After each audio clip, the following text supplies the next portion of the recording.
That son of a bitch, he put his guitar in the dryer too long or something. That son of a bitch shrunk on him.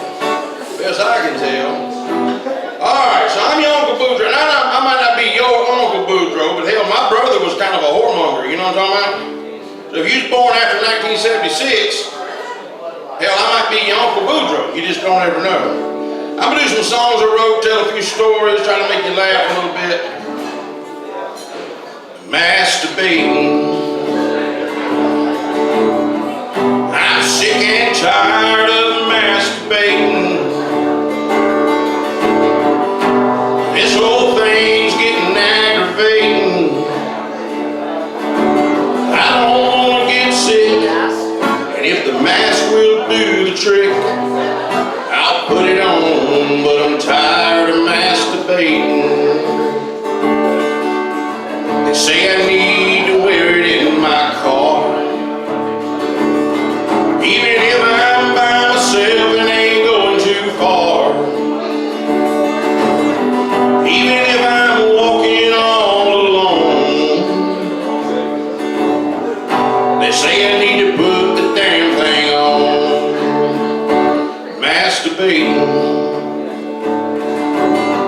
I'm sick and tired of masturbating. Those straps around my ears are irritating. And if you don't want to get sick, the mask might do the trick. So put it on, but I'm tired of masturbating.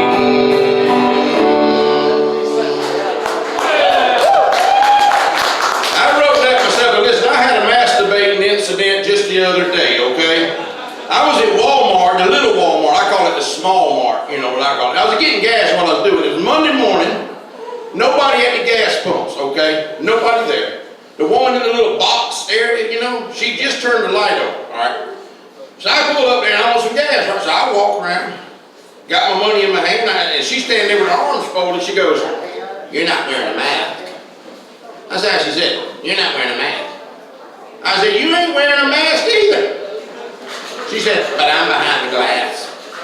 So I very politely said, "Bitch, I'm behind the glass too."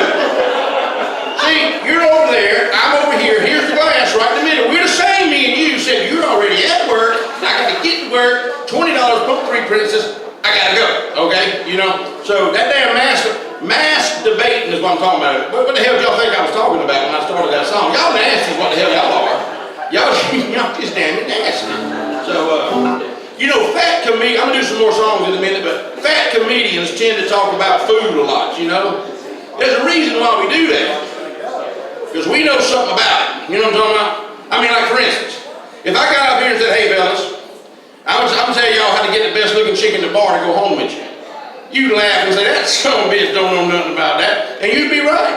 Because if I did, me and that gal in that white top over there with them raggedy breeches at the bar, raise your hand up, Sue, you know who I'm talking about. Me and her be gone. Throw your hand in the air, Becca. Me and her would be gone, right? Somebody else be up here singing. I'm just saying, but I don't know how to do that.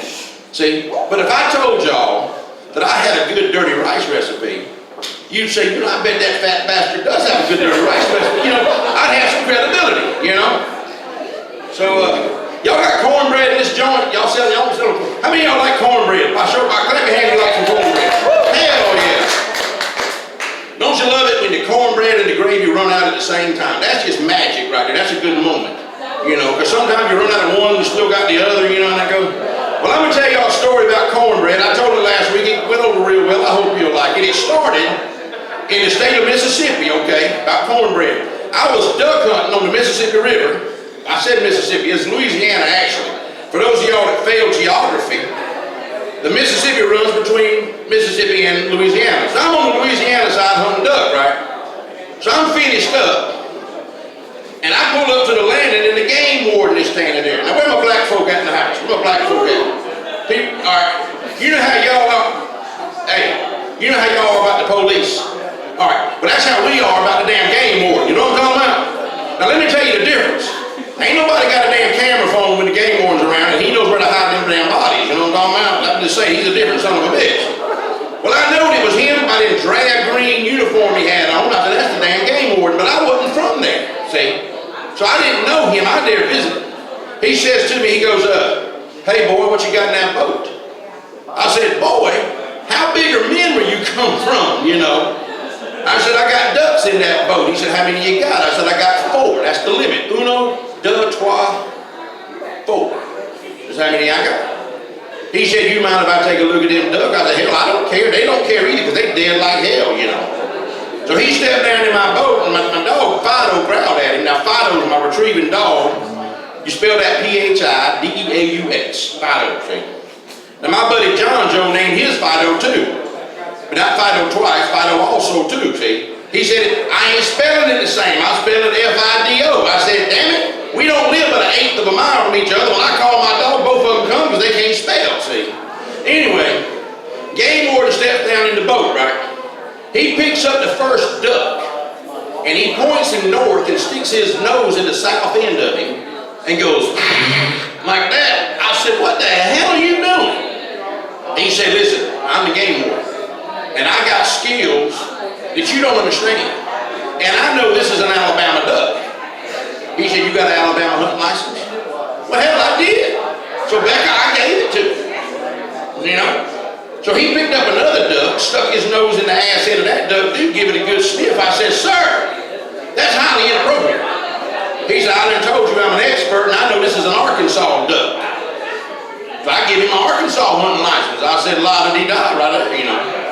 He picked up the third duck. I said, listen, Mr. Game Warden, sir, I really wish you wouldn't, you know, disrespect my game like that. You know, he said, listen, Mr.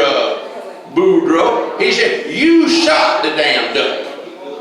I'm sure this duck don't give 2 damns about what I'm doing to him. Well, hell, that made pretty good sense, Adrian. I said, well, yeah, okay. So he sniffed that duck's ass, looked at me and said, Georgia duck. And quicker than a hiccup, I had my Georgia hunting license out. He looked at son of a bitch, picked up the last duck. I didn't say nothing. I just minded my own business. While he minded that duck's business, he sniffed that duck's ass, looked at me and said, Virginia duck. I give him my Virginia hunting license. He looked at me, he flipped through him this way and that way, flipped him over, looking at the behind side of him, looked at me and said, damn, Mr. Boudreaux, you got a hunting license from all over the place. He said, where the hell are you from? Well, I dropped my britches and bent over. I said, you the expert, why don't you tell me? Anyway, the cornbread they gave me in that Louisiana jail that weekend was the best cornbread I ever had in my damn life. I bet you that. Any of you fellas ever had you give a damn just break on you? You know what your give a damn is, right? It's that thing between your heart and your brain that decides whether you care anymore.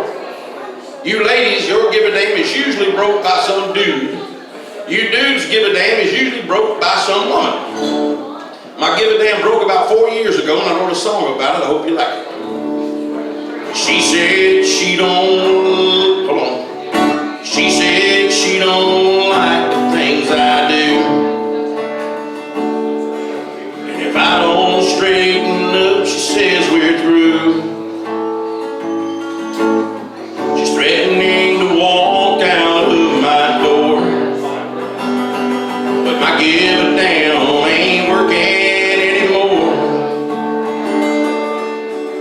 I used to straighten up whenever she would bitch, and I'd go and scratch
Now when you're in comedy like this, every now and then you'll show up at a show and they'll throw this on you. They'll say, now, Yuncle Boudreaux, this is a family-friendly show.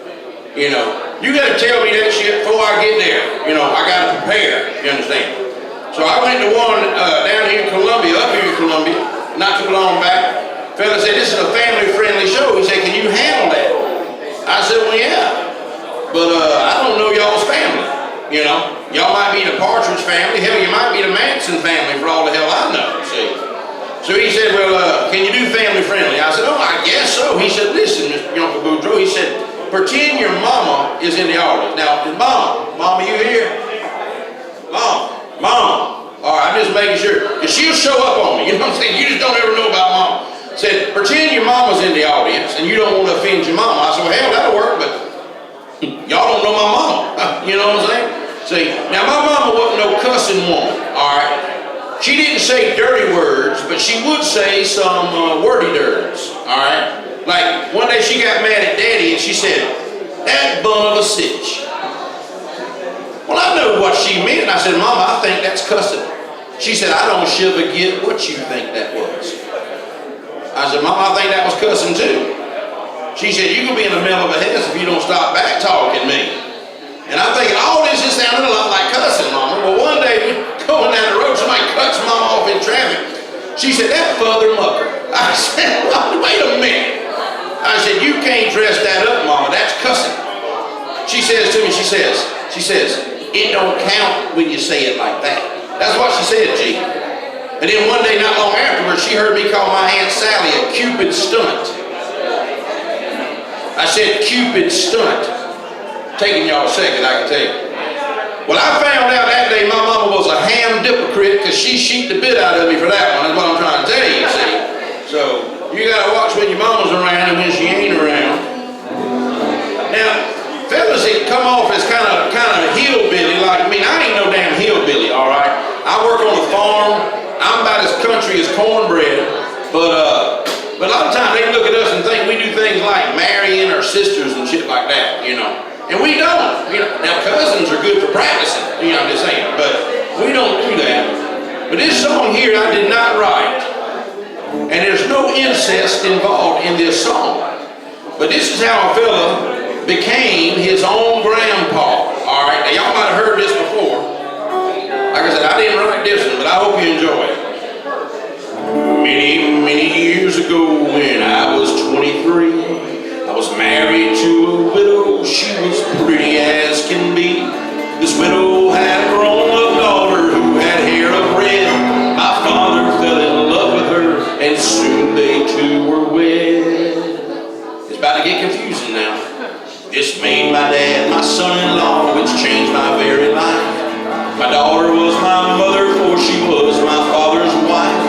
To complicate the matter, even though it brought me joy, I soon became the father of a bouncing baby boy. Y'all still with me back there? My little son then became a brother-in-law to Dad. He became my uncle, though it made me really sad.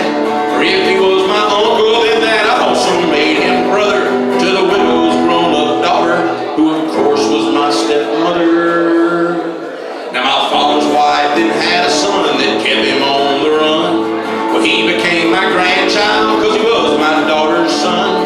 My wife is now my mother's mother, and it makes me blue, because even though she is my wife, she's my grandmother too. Are y'all thoroughly confused yet? Well, if my wife is my grandmother, then I am her grandchild.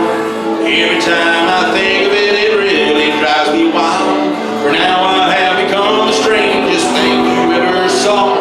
As husband to my grandmother, I am my own grandpa. Yes, I'm my own grandpa.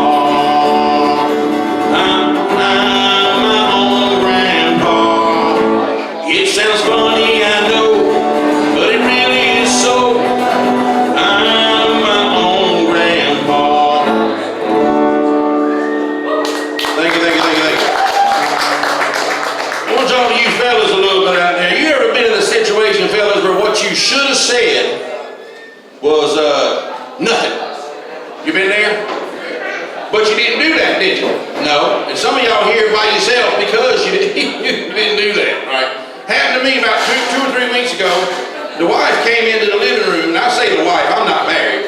she's married, so she's somebody else's wife. I just call her a wife. She come in the living room, she says, "Hey baby, the vacuum cleaner won't suck." I said, "Frustrating, ain't it?" Yeah, see, I should have said nothing. What I should have said, because everybody likes a piece of ass, don't nobody like a smart ass, and now I got two things around the house that will not suck, okay? You know what I'm talking about? So sometimes it's best just to decide, you know what? I'm gonna let this one go, okay? So, any Uber drivers in the house? Any Uber drivers in the house? No Uber drivers in the house? I need a damn way home, I'm just trying to say. Yeah, I got a buddy named John Joe, okay? He grew up with me, we buddies, we still stay in contact. Now, I call him John Joe because, well, hell, we all called him John Joe. And we did that because, well, that's what his mama named him, was John Joe. And the reason she done that is because she wanted to name him after his daddy, see? She didn't know which one of them Williams boys was his daddy, but she knew it was either John or Joe, you know what I'm saying? So she named him John Joe, but I ain't judging her or nothing. But my mama told me one day, she said, "Hey, baby," she said, "listen, I know John Joe's mama back then real good." I said, "Yeah?" She said, "Yeah." Said, "Truth be known, she could have named that boy John Joe, Phil, Bill, Ted, and another fellow named John." I'm just saying, she got around, what I'm trying to tell you. We ain't talking about her. John Joe did some Ubering recently.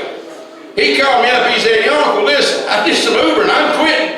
I said, "Well, how'd it go?" He said, "I'm doing an Ubering over there," he's up there in West Virginia, where they invented the toothbrush. If they'd invented anywhere else, it'd have been called the teeth brush, you know what I'm talking about? So anyway, he said, "I did some Uber driving and a drunk got in the back of my car and said, 'You got room in the front seat for a 6-pack and a half of pizza?' I said, 'Yeah.' Drunk leaned over and went, 'Bleh.' Geez, I quit that shit."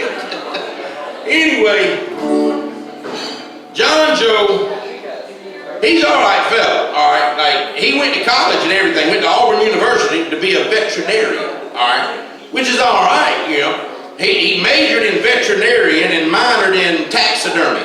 You know, and his business card says either way you can get the dog back. You know what I'm talking about? So they kind of worked out for him. But anyway, I'm gonna do one more little thing for you, and I'm gonna get the hell out of the way because we got a fella coming up here in a little bit. That son of a bitch got some talent. All right, you know what I'm talking about? That fella can go. I told him I wish he'd grow him some facial hair because when I see him places and I don't know it's him, I think he's a she because he's kind of cute. You know what I'm talking about? And it throws me off. Then I feel bad, you know. But you know, one more thing.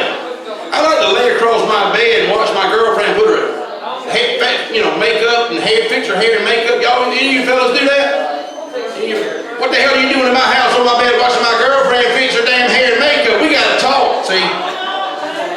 Now, there's two reasons why I do that. One is because she fixes her hair and makeup naked. You know what I'm talking about? So that's one reason. The other thing is, I'm fascinated. So let me tell you something. My girlfriend, she does that hair, and she'll get them curls, and she'll give it a stare, and that curl wouldn't move for loving her money, you know. And she does that eye makeup. She's this far from being a geisha girl, you know what I'm talking about? She got all kind of colors going on, and got them eyebrows just right and everything. But I'm fascinated at the intricacy and the work she goes into, damn it, doing that. You know, circus clown can't be doing no more than she do. And I thought to myself, if us fellas had to do that much to get our face and hair ready to go out, we wouldn't go no damn where, would we? And if you're a dude in here and you do spend that much time getting your face and hair done, your boyfriend's probably watching you do it too, what I'm trying to tell you. So, and that's okay, it don't bother me now, I'm just saying. But the other day my girlfriend come in there and she was playing with my beard, all right? Yeah. Am I rocking the beard all right? Y'all like the beard? Killing it, right? Well, she come in there was touching it, and that's kind of like foreplay when you're my age, you know what I'm talking about? So, at my age, there ain't a lot of foreplay, it's a lot of forearm, you know, I just nudge her with my arm and say, "You want to?" You know, that's kind of how that's just, you know. She come in there playing with my beard, and she said, "Baby, you starting to look like Santa Claus." I said, "If I had two more hoes besides you, I'd be Santa Claus. Get it? Ho, ho, ho, right? Yeah, yeah. You know who didn't think that was funny? Mrs. Claus did not think that was funny. Masturbating. This time I'm really talking about masturbating. I shouldn't have been so deprecating. But I thought I was slick, and now she won't touch my hair. That's right. And I'm sick and tired of masturbating.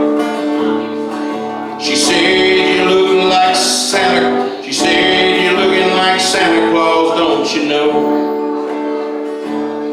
And I said, if you're good, I'll let you be one of my hoes. Oh, oh, oh. Well, she got mad as hell, that's for sure. So now I'm in the bathroom, locking the door.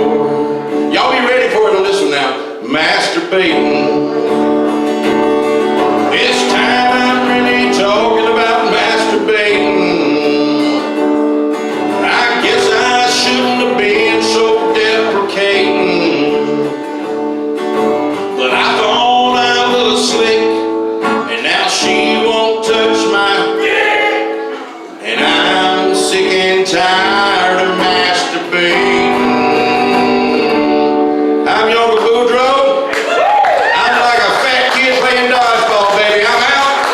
Coming to the stage now.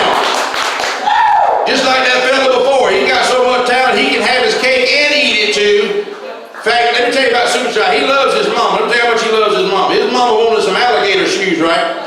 This little son of a bitch wrestled an alligator for an hour and a half. Whipped the alligator's ass. Flipped him over on his back. That alligator did not have on not one damn shoe. So now his mama still ain't got no alligator shoes. You know what I'm talking about? All right, how long will it take you to set up there? You good? Couple minutes. All right. Anybody want to tell me what you do for a living so I can make fun of you while he's getting ready? What do you do for a living, sir? Dishwasher. The sky is the damn limit. Where are you a dishwasher at? Just nudge me when you're ready to go. Where are you a dishwasher at? Oh, that's a fancy place. Let me tell you where idiots are found. You ever notice there's more idiots per capita now in most places than there used to be? There really ain't. We just see them more often. You know, social media, we get around them, you know. You know him, like McMoron, you know, the guy at the drive-thru window at McDonald's, right? Let me tell you what, this true story. I went to McDonald's, I don't know, several weeks ago. Now, my bill was $17.22. You got that number in your head, core math people? $17.22. I gave this dude 2 dimes, 2 pennies, a $20 bill and 2 $1 bills. Now, what am I wanting back? I want a $5 bill back, right? Well, this McMoron, okay, now listen, if you work at a fast food restaurant, I'm not saying you're an idiot. I'm just saying if you work at a fast food restaurant, you've worked around some idiots, is what I'm trying to tell you. And if you work at a fast food restaurant and you don't remember seeing any idiots, well, then you were probably the damn idiot. It's probably the fact. So McMoron doesn't know what to do with that $2. He thinks he's getting a tip, so he's kind of ignorant, right? It's that damn core math. He calls McManager over, okay, and trying to figure out, well, he gives me $20, what's $2 going to do? So I guess she let him know he wants $5 back. Let me tell you what McMoron did. He gave me 5 $1 bills back. Now I gave him 2 ones with my 20, right? I want the $5 bill. I look at this dumb son of a bitch and I said, did you actually give me back the 2 ones I gave you? He said, no sir. I set them aside. I didn't figure you wanted them. Now, and this guy's vote is going to count in November. I'm just saying, it don't make no damn sense. You know what I'm saying? But it ain't just fast food places. I went to a high-end restaurant. Not your place, but it was a place where the tablecloth is made of cloth. You know what I'm talking about? The drinking glasses are made of glass. Okay, nice place. You pay when you're done eating. You know, it's a fancy establishment. So I give the guy my debit card. He looks at it and says, sir, this must be a new card. You haven't signed your card yet. I said, oh, you're right. Give me a pen. I'll sign it. So I signed my card. Okay? He's being conscientious. Not everybody would have done that. So I'm thinking this guy's a class act. So he prints up my receipt, gives me my receipt. I write the tip down and I sign it, right? This guy picks up my card, picks up my receipt, and looks to make sure the signatures matched. This dumb son of a bitch saw me sign both of them. How the hell did they not match? You know what I'm trying to tell you. So there's idiots everywhere, okay? And if you're not noticing them, just saying you're it. You're pointing at somebody. What the hell he? Oh, he's an idiot. Hey, you gotta have one. You just gotta have one. It's always good. But you ready to go? He's almost ready. He's almost ready. Anybody? I got a good knock joke for you. Young lady, what's your name? AJ. KJ. It's good. You start it. Who's there? See, that's funny. She ain't got a clue who she is. Okay, that's the best I can do on short notice, honey. But did you enjoy the comedy here at Tin Roof tonight? Y'all be my friend on Yuncle. Facebook. That's Yuncle with a Y, Y-U-N-C-L-E. Yuncle Boudreaux on Facebook. I'll be your friend. I post some shit. This morning I posted a video from a porta-john. Okay, listen. Don't get it twisted, okay? Hold on a second. Let me tell you something. You know what's worse than being in a porta-john and seeing a spider? Looking away for half a second and not seeing that damn spider, okay? I'm just saying, there's some things worse, okay?